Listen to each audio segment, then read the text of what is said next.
In this video, I'm going to show you how to log into Firekirin phishing online. I'm going to guide you through the process on how to do it. Let's get started. First of all, on your phone, head over to your preferred web browser. On your browser, tap on the search bar. Now search for Firekirin phishing online. In the search results, at the top, you'll see the website link like this. Navigate to this website. It'll open up the website with this kind of user interface.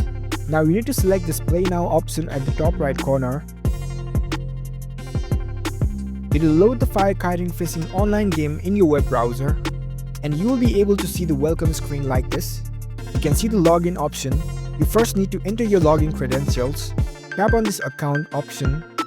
You can enter your account username, and right below that you can see the password field. Tap on it and enter your password for your account.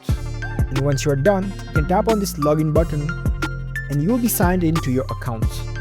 So that's how you can easily log into your Firekirin phishing online account.